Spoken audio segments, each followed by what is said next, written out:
On the left-hand side of the screen, we have the RTX 5070 represented by the Gigabyte Gaming OC and its out-of-the-box settings. So if you're watching temperatures or any of that, which do look pretty good, by the way, that is this model and its out-of-the-box settings. On the right-hand side of the screen, we have the RTX 5070 Ti represented by the Asus Prime.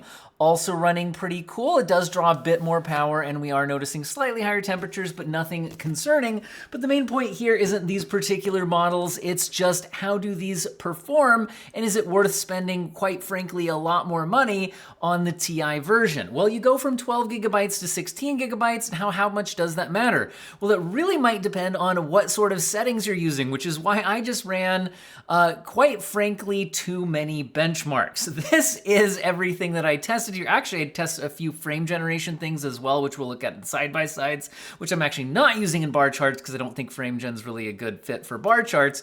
But the point is, what we are seeing here is 1080p, 1440p, and 4K, but a lot of people don't use native resolution now, which is why at 1440p and 4K, we're gonna also test out DLSS. At 4K, I'll test out DLSS performance mode, and at 1440p, I'll test out DLSS balanced mode, in addition to the native resolution. But also, a lot of people say graphics card reviews are always testing at ultra settings, and that's not realistic. Cool, that's why I'm also gonna test out medium settings as well as maximum settings at both native and upscale. There's a lot of games here. This is also all games from 2025, with the exception of Cyberpunk, where I'm just looking at that as a path tracing test to look at which of these is better for path tracing. Is the extra performance worth it? Because, quite frankly, these do cost a lot more money. If I wanted to buy a new RTX 5070 right now, that's probably kind of small text for you here. I'd be spending, well, this says 540, but that's using like a discount, like a gift card being factored in. I don't think that really counts. So 550, which is the MSRP on the 5070. The problem with the Ti version, though, is that these are priced well above the MSRP, which is meant to be 750, but I can't find anything in stock for that right now. At least, occasionally they'll pop up like in person at Best Buy or Micro Center or something like that, but you just can't get them consistently at that price. This is $830 at the lowest price I could order right now, which means that if you divide that, you get about 1.51. In other words, it costs 51% more money to get the Ti version. Now that goes from 12 gigabytes to 16 gigabytes. It gets you additional performance, although the amount depends on the situation, which is one of the things we're gonna look at in this video. And this is quite frankly a lot of money. So honestly, you should probably sell your old GPU to fund your upgrade, and you can do that at Jawa.gg, and a huge thank you to them sponsoring today's video, which allows me to do this ridiculous amount of testing. Now, you can also get way better deals on the used market, which you should probably check out here as well. Jawa is the place for buying, selling, and upgrading between gamers, and I can give you $10 off your first purchase if you use code OWEN10. Now, there's all sorts of awesome ways to shop here. You can get pre-built systems if you're giving up on building your own stuff. You can shop by the theme as well as the components. All sorts of great stuff, and you can create your own listings, set your own price, even make a side business selling on Jawa. However, if you want just maximum convenience, you can just get instant offers for your CPU or GPU directly from Jawa rather than a third-party seller. It takes all the hassle out of the situation. They can give you an instant offer. If you like it, you send it right in, everything checks out. The whole process usually done within a few business days. They send you the shipping and all that. So looks awesome. Anyway, definitely check them out. Huge thank you for them sponsoring today's video, and funding your upgrade by selling your old hardware is one of the best ways to actually afford GPUs this expensive. Now, I really think that while we could look at these massive bar graphs, I think you really need time to process what you're looking at and how it fits into your use case. Which is why I now want to go through every single one of these benchmarks, plus a couple extra that are talking about frame generation, in order to fully process what we are seeing, and then we'll jump back into some bar graphs. So, in my favorite game of 2025, remember testing 2025 releases here, It's Clair Obscur Expedition 33, and at 4K max settings, neither GPU is really giving you 60 FPS. It's 47 versus 37, which is 27% faster on the 5070 Ti. However, honestly, DLSS is so good now with the new transformer model that using performance mode on a 4K display is extremely usable. I used to try to stick to like quality mode, but honestly, 4K performance mode makes a lot of sense in a lot of situations now. And here it gets you to 75 FPS on the 5070 Ti, but even the 5070 is hitting 63. We're not seeing any signs of 12 gigabytes of VRAM being an issue in this case. The 5070 Ti is 19% faster, but costs 50% more. It's certainly something to think about. Now, if we go down to medium settings, but also back to native 4K resolution, we actually get very similar frame rate to DLSS performance at max settings. This is 74 FPS versus 61, and the 5070 Ti is 21% faster. So if you're a stickler for native 4K, they can do it. You just got to reduce other settings. At 4K medium settings, but also using DLSS performance, this is now good shape for people who are seeking high frame rates without relying on frame generation. 109 FPS on the 5070 Ti, but even the non-Ti is giving you 93 FPS, so it's only 17% more performance on that 5070 Ti version. Now, at 1440p resolution, the 5070 Ti can max the game out at about 60 FPS. We're hitting 59 in this scene without any upscaling at all, whereas the 5070 only hits 47, putting the 5070 Ti 26% faster. However, if you use DLSS balanced, both GPUs are giving you a nice high frame rate experience at 90 FPS versus 80, only 13% faster on the Ti version. And at medium settings, you can just play at high frame rates at native resolution, 92 versus 77. And honestly, in this game, the visuals aren't a huge downgrade by going to medium compared to max. If you use DLSS balanced, though, on top of the medium settings, you can be at 134 FPS versus 118 on the 5070, both giving you a nice high refresh rate experience. And again, this is before kicking on any kind of frame generation. A 14% lead for the Ti version. Costs 50% more, though. At 1080p resolution, you can absolutely just max things out, 79 FPS versus 66, 20% faster on the Ti. But if you play at medium settings, you're in the triple digits on both GPUs without any upscaling, at 120 versus 103, 17% faster on the Ti. So both of these GPUs can really handle this game on any 1080p, 1440p, or 4K display at reasonable settings and frame rates. Now, what if we switch from my favorite game of the year to the game that has sold the most copies this year, as far as I can tell, Monster Hunter Wilds. Now, maxing this game out is no joke at 4K max settings, which with the RT maxed out as well, not that it's a super heavy RT implementation, we're looking at 44 FPS versus 33. Now, the Ti version is showing a 33% lead here, and potentially actually due to VRAM. I do want to point out that this is a bigger lead than we normally see, and the Ti version is allocating over 13 gigabytes of VRAM. I don't think that that's a coincidence. This is a case where if you're trying to max games out at native 4K, yeah, you can go beyond 12 gigabytes of VRAM, but neither GPU is doing great here, so I think maxing stuff out at native 4K is probably not the way most people will go. Now, if we kick on DLSS performance, again, upscaling, no frame generation, now the Ti version is averaging 67 FPS in this portion of the benchmark run that I'm using here, none of the cutscenes and all that. And the 5070 is averaging 54, so certainly playable. And again, this is still maxed out other than the resolution scaling. Now, if we go down to medium settings and back to native resolution and turn the ray tracing off, we're playable on both GPUs at 53 and 42, 26% lead on the Ti version, but probably worth using upscaling here. Again, at 4K, on a 4K display, using the newer versions of DLSS is going to look usually worth it, I would say. So DLSS performance on the 4K medium settings, we're now up to 80 FPS on the Ti and 66 on the 5070. And again, this is before enabling any kind of frame generation. Now, at 1440p, trying to max the game out with the ray tracing maxed out, the TI version is hitting 65 FPS, so pretty comfortable just maxing this game out with no upscaling or anything. And the 5070 is only hitting 52, which is certainly playable, especially on a controller, which you might be using on this, but is nice to be 25% faster here on the TI version. Now, using DLSS balanced at otherwise maxed out settings and with no frame generation, even the 5070 non-TI is hitting 67 FPS, whereas the TI version is 21% faster at 81 frames per second.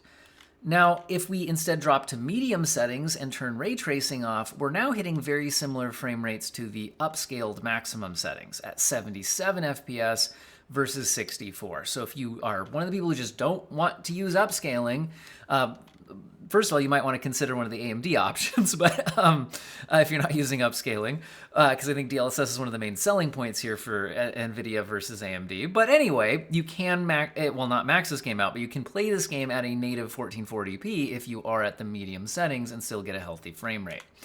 Now, if we do kick on DLSS balanced on top of the medium settings, now people who are searching for that higher sense of smoothness and responsiveness are going to get it at 97 FPS versus 82, 18% faster on the TI version, but I'm going to caution you guys that I am pairing these with a very high-end CPU here, and this game is very CPU hungry as well, so it's possible that you could be held back by a CPU in this game, even if you try reducing settings on the GPU. Now, at 1080p max settings, we're hitting 78 FPS versus 66. It's 18% faster on the TI, and both are very, very playable here. And if you go down to medium settings with the ray tracing turned off, you can have a nice, smooth experience at 93 FPS versus 79. 18% faster on the TI version, again, costs 50% more though. Now, in Oblivion Remastered, which is another top seller for the year, neither of these GPUs gives you a great experience at a maxed out 4K. At maxed out 4K, including the ray-traced version of Lumen at its maximum setting, the 5070 Ti is 36% faster, and we're showing very close to that 12 gigabytes of VRAM, could be related here. But it's only 34 FPS versus 25, so not really a great experience on either GPU. If we use DLSS performance mode, it seems to get things going a lot more in check here. We're now at 63 FPS versus 50. So this is a case where the TI version, as long as you're using DLSS performance mode on a 4K display, can otherwise max this game out and be around 60 FPS, whereas the non-TI version is playable but only hitting 50. So realistically, you would want to turn down some additional settings, not just use DLSS. Now, at 4K medium settings, and with the hardware ray-traced lumen turned off, switched over to the software-based lumen at its low setting, now we're hitting 54 FPS and 43 FPS at native 4K. So even at medium settings, native 4K is a bit of a stretch, especially for the non-TI version. But again, realistically with DLSS 4 transformer model, you're probably going to want to be using DLSS. If we use the performance mode on the medium settings, we're now in triple digits on the TI version at 115 FPS, which puts it 22% faster than the non-TI at 94. However, 94 FPS in this kind of slow-paced single-player RPG is certainly fine. So realistically, I think most people would find a settings combination in between the max settings and the medium settings, but using DLSS to really be optimal for your use case in this game on these GPUs. Now, at 1440p maximum settings, again with the hardware-based RT turned on, the 5070 Ti is back to 32% faster, and it's 54 FPS versus 41. Although realistically, I think you'd probably want to turn things down a bit on both GPUs, and by using DLSS balanced at otherwise max settings, you're now at 80 FPS versus 65, 23% faster on the Ti version. Now, if you want to stay to 1440p output, but at native resolution, you could try turning all the way down to medium settings and software lumen low, and you're now hitting 100 FPS on the 5070 Ti. But the 5070 is certainly giving you a good experience at 79 FPS as well, so 27% faster on the Ti version. If we use DLSS balanced, it gets us to 154 FPS versus 130 on the non-Ti, 18% faster on the Ti, but both are giving you a very good experience here. At 1080p max settings, including the RT Lumen Ultra, We're at 70 FPS on the Ti, putting it 23% faster than the non-Ti, which is a little shy of 60 FPS. However, on a variable refresh rate, G-Sync compatible display, 57 FPS is not really going to be that noticeable from 60. So it's still very, very playable there. At 1080p medium settings, though, with the hardware RT turned off, we're now triple digits on both GPUs at 115 and 141. So the Ti version is 23% faster, but the non-Ti is really giving you a great experience too, and doesn't cost 50% more money.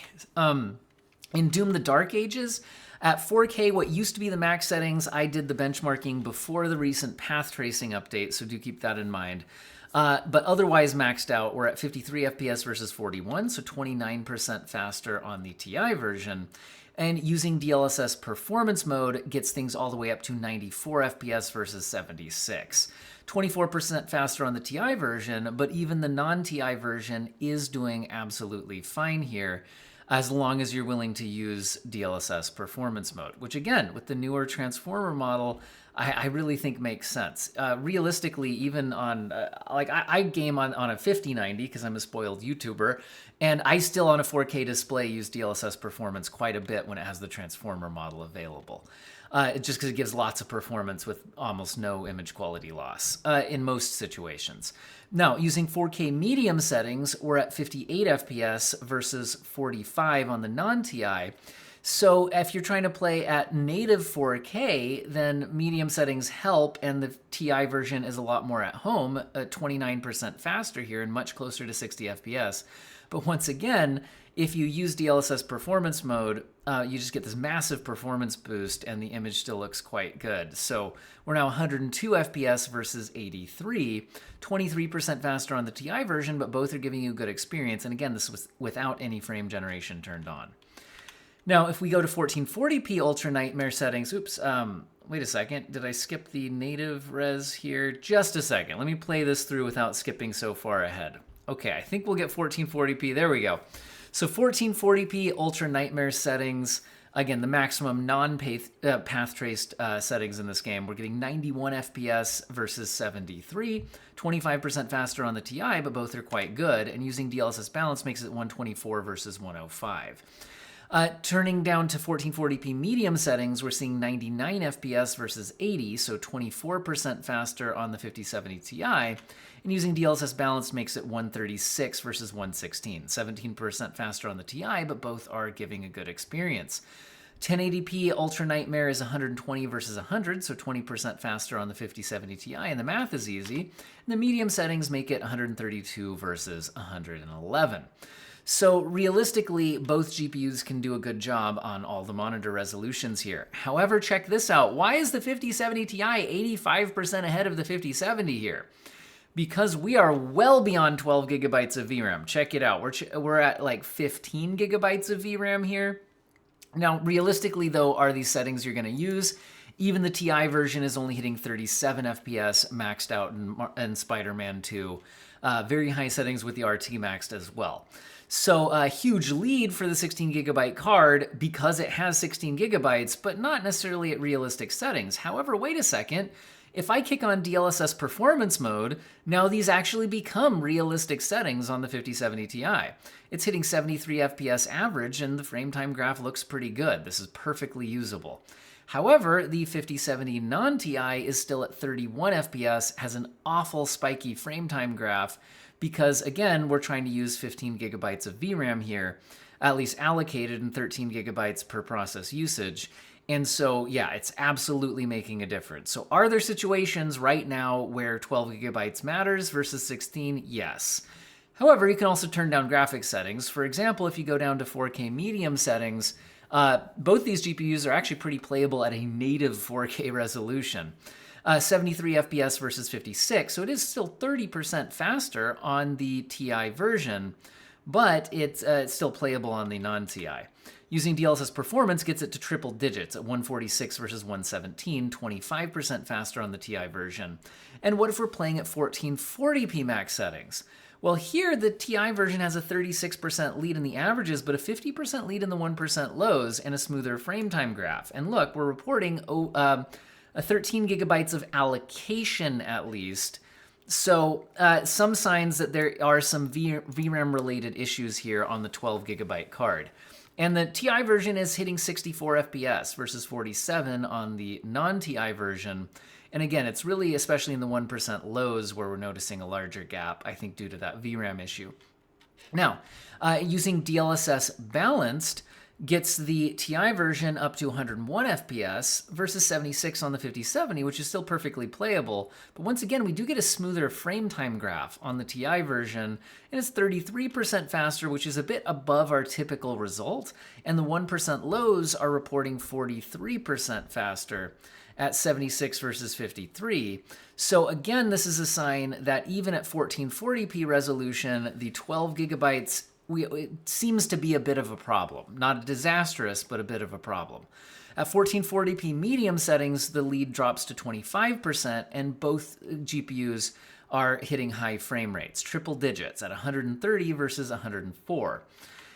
In DLSS balanced mode, we're almost hitting 200 FPS on the TI at 193 versus 163 on the 5070 non-TI. It's only an 18% lead now for the TI version, but it's possible at those frame rates that we're starting to see some other system limitations. At 1080p maximum settings, we are seeming to get things a little more under control on the 12 gigabyte card compared to what we saw at 1440p and 4K max settings. And we're seeing 88 FPS versus 71. It's 24% lead for the TI, although 28% lead in the 1% lows. But again, nothing as major as we saw on the 1440p and 4K max settings results. Now, by switching down to medium settings, we're going to hit some real high frame rate experiences. At 1080p medium, it's 176 FPS versus 146. So higher frame rate experience on both, 21% lead for the TI version. In Kingdom Come Deliverance 2 at 4K, the maximum settings in this game are labeled experimental, and at a native 4K, neither GPU is giving you a good experience. At 42 FPS versus 34, 24% lead for the TI. I mean, some people find 40 FPS playable, and I do too on my Steam Deck or something like that. But if I have a 5070 Ti, I'm probably not going to settle for that. I'm going to tweak the settings a bit. One option is use DLSS Performance, which actually gets even these incredibly demanding experimental settings up to 61 FPS on the Ti. The 5070 is at 50 FPS, so the TI is 22% faster here, still costs 50% more, but it does get you to break 60 FPS at the otherwise max settings besides using upscaling. Now, that being said, at native 4K resolution, the medium settings are actually a pretty smooth experience at 89 FPS versus 70. So both are doing well, but the TI version is 27% faster. And if you combine that with DLSS performance, we're now seeing triple digits on both at 149 versus 119, 25% lead for the TI version. And if we go to 1440p maximum settings, we're now seeing 63 FPS on the TI and 52 on the non-TIs, 21% lead for the TI version. And the 1440p experimental settings are usable on both at native res, but I do think it would make sense to use some upscaling, which gets things up to 74 and 62. 19% lead for the TI version, and both are usable. That being said, by scaling things back, you don't necessarily need to go all the way to the medium settings, but if you do, you can get a nice, super high refresh rate experience. 169 FPS on the TI version, 137 on the non-TI, 23% lead for the TI, but at 50% more money, doesn't necessarily feel worth it. Using DLSS balanced gets the 5070 Ti up to 222 FPS in this scene, and the 5070 is at 186. So very high frame rates here available in this game if you're playing below the experimental settings. Now at 1080p experimental, it is at least playable at 75 versus 62, 21% faster on the TI version. But if you go to medium settings, it's 234 FPS versus 199. So those experimental settings certainly take their toll. The TI version is 18% faster here. Switching over to Assassin's Creed Shadows, at 4K max settings, including the RT settings maxed out, neither GPU does great at a native 4K. At 34 FPS versus 27, the TI version is 26% faster relatively, though. But if we switch over to DLSS performance mode, the TI version now does become pretty playable, very close to a 60 FPS average here at 57. whereas the 5070 is only averaging 49. Now, you still would probably want to turn some things down from here, but then again, if you're playing this game on a controller on a variable refresh rate display, both are pretty usable here, and I'd say especially the TI version. Now, if you use 4K medium settings, native resolution even, you can still get 63 FPS on the 5070 Ti and 51 on the 5070. So note, I've also turned the RT settings as low as they go in this game. There's no off setting. By the way, if you're noticing some color differences, it seems like there was some time of day inconsistencies on this benchmark run despite using the built-in benchmark tool, which is annoying. Anyway, if you do kick on DLSS performance on the 4K medium settings with the RT turned as low as it goes, which is hideout only, and I don't think this is in the hideout, we're at 102 FPS versus 91, 12% lead for the Ti. Seems a bit lower lead than normal, but again, there are some inconsistencies on this benchmark run, it seems like. 1440p max settings are 49 versus 42, 17% lead for the Ti, and it's not super high refresh rates, although maybe playable on a controller, but using DLSS balanced does get it to 64 and 56. Again, apologies for the time of day and weather differences. Here at 1440p medium settings, though, with the RT turned as off as it can go, we're at 92 FPS versus 80, 15% lead for the Ti, and 1080p max settings gets us to 58 versus 50, 16% lead for the Ti version, pretty playable on both. You might want higher frame rates. One way to get there would be go to medium settings.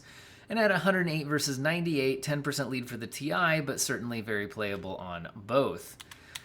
If we switch over to Final Fantasy VII Rebirth at 4K high settings, we're hitting 77 FPS versus 62. And at 1440p high settings, we're getting 115 versus 95.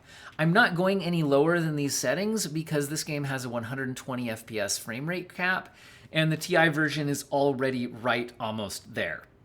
In fact, occasionally bumping into it. So while it has a 21% lead here, it probably would have been slightly more than that if we hadn't occasionally, for small durations of the benchmark run, hit that frame rate cap.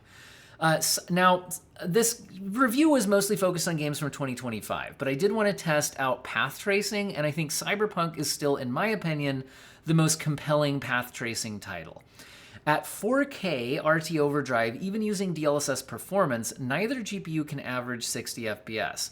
However, the Ti version is at 52, which I do think for many people will be an acceptable starting point from which to use frame generation in a single-player title in order to get a smoother experience, not in responsiveness, but in motion fluidity on your display when using path tracing.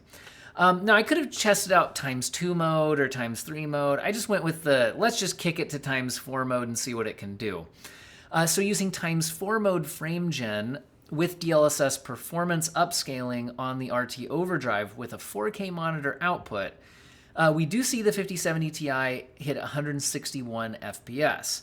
The 5070 is hitting 119. It's a 35% lead for the Ti. Now, it's really important, though, to note that there's, while 119 FPS sounds pretty good for the 5070, remember that the actual game-rendered frames are 1/4 of the frames that are hitting your display. So if we call it 120 divided by 4, we're talking 30-ish FPS feeling of responsiveness. It's not an amazing experience.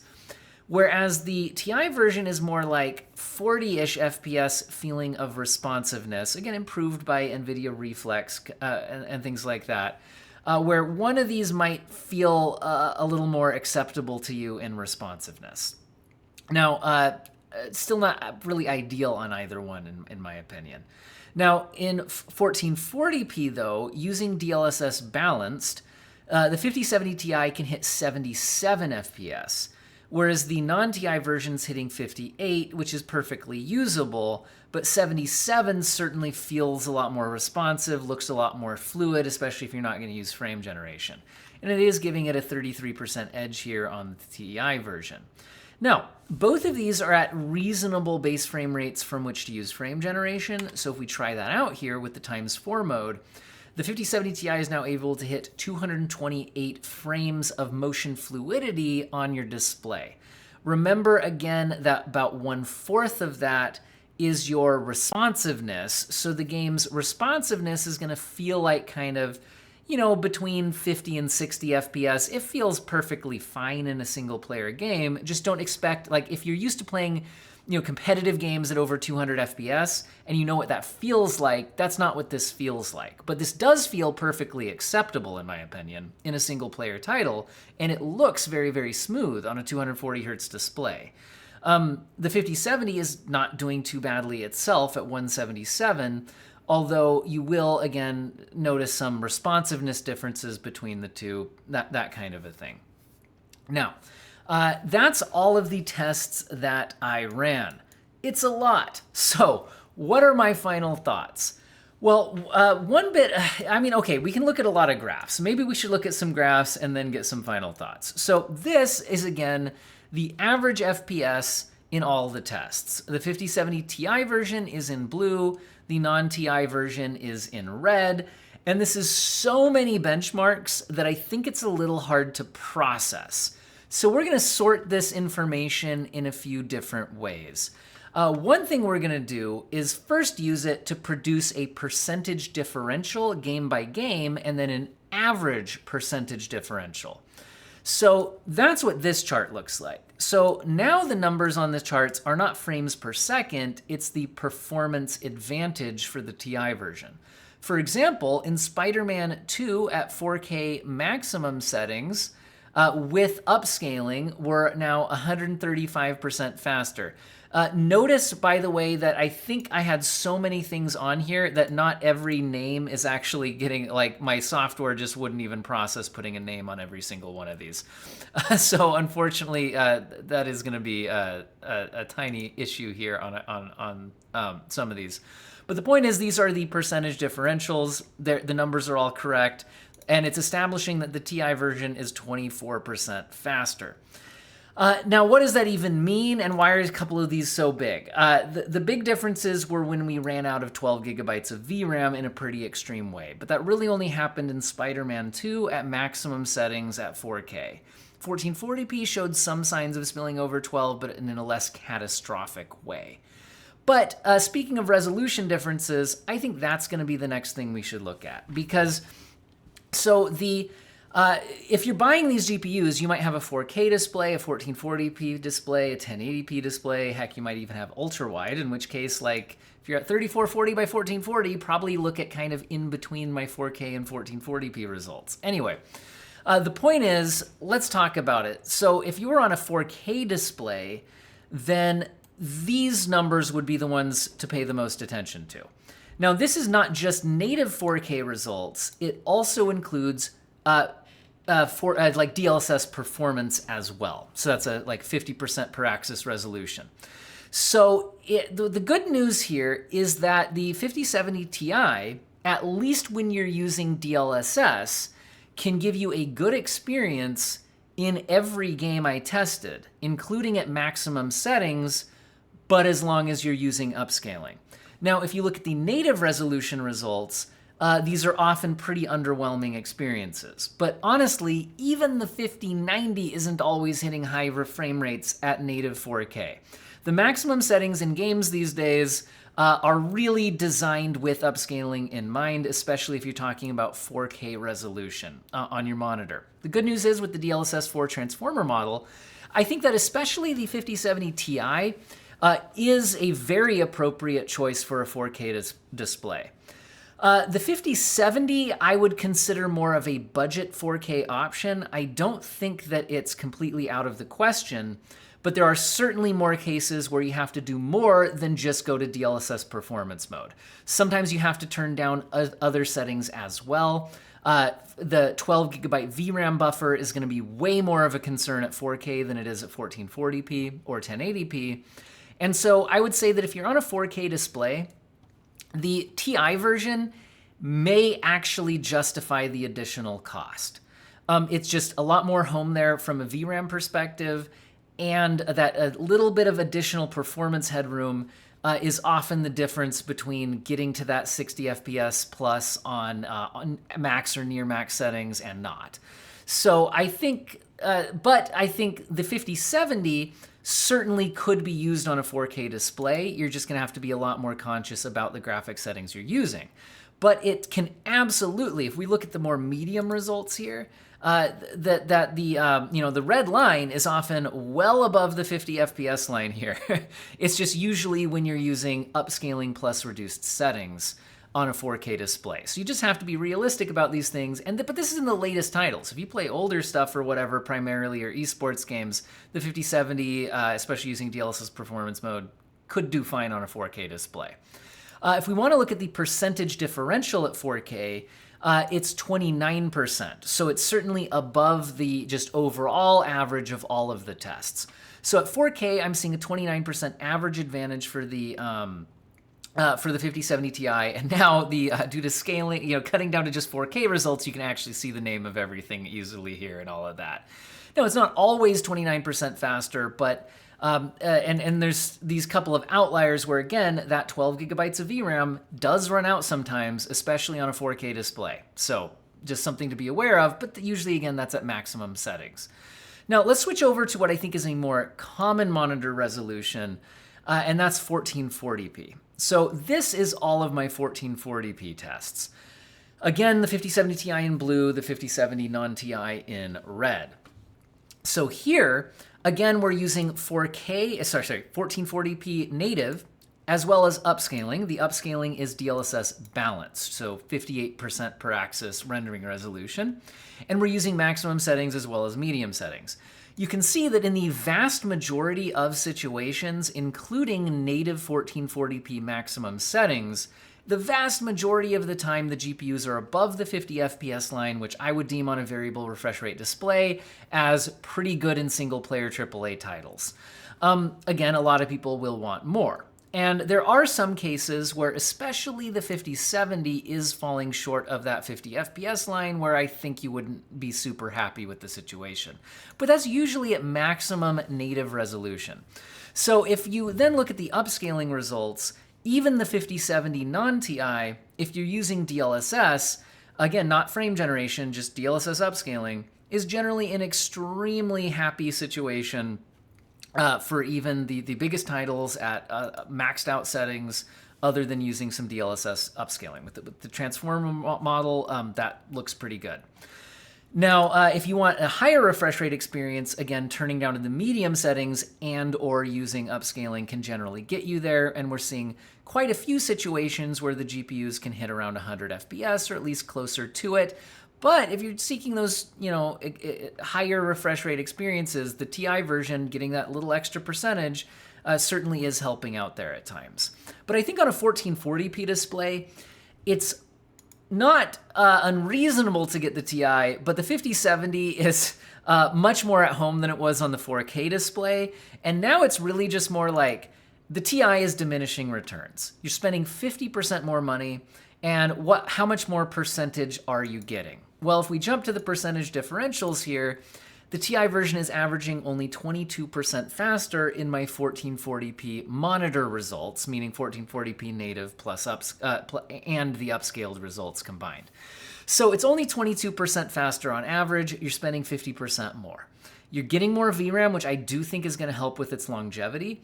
You are getting additional performance, but just understand that from a performance per dollar perspective, the 5070 is offering a much better value. And on a 1440p display, its raw performance levels are pretty solid, especially using DLSS balanced mode and occasionally tweaking settings if you go beyond the 12 gigabyte VRAM buffer. I will say that from a longevity perspective, that 16 will be nice to have. I think that especially as we get into the next console generation, whenever that is, 2027, 2028 maybe, I'm just kind of speculating.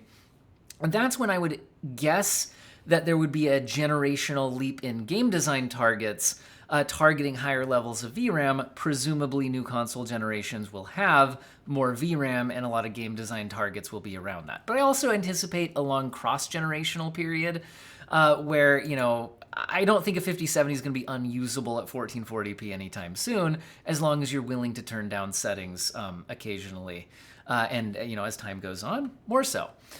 Now, what if you're on a 1080p display? And I don't think it's unreasonable to be looking at GPUs like this for 1080p, Although, keep in mind that I think that would be mostly people who focus a lot on esports titles.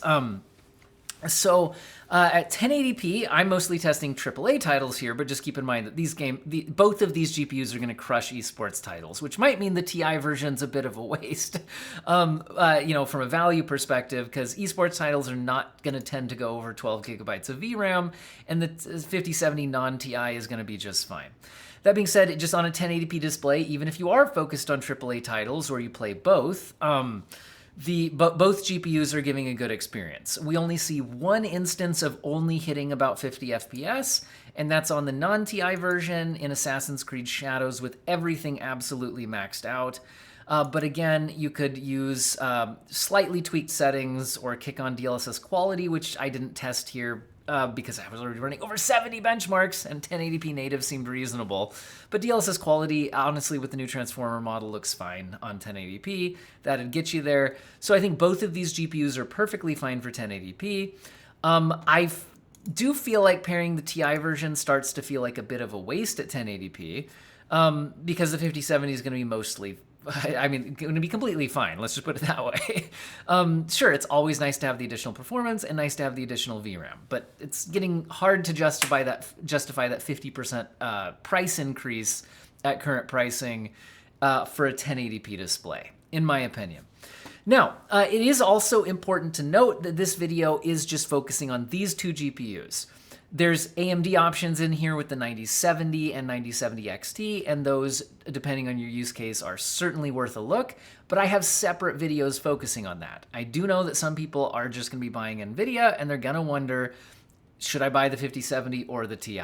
Hopefully this helped answer that question for you, and don't forget to check out jawa.gg to fund your upgrade. Seriously, sell your stuff here to fund your upgrade, and honestly, check out the used options here as well. Use $10 off your first purchase using code OWEN10. Follow the link in the video description and or pinned comment. Definitely a huge thank you to them sponsoring the video, allowing me to run so many benchmarks. Hopefully you guys found it interesting and have an excellent day.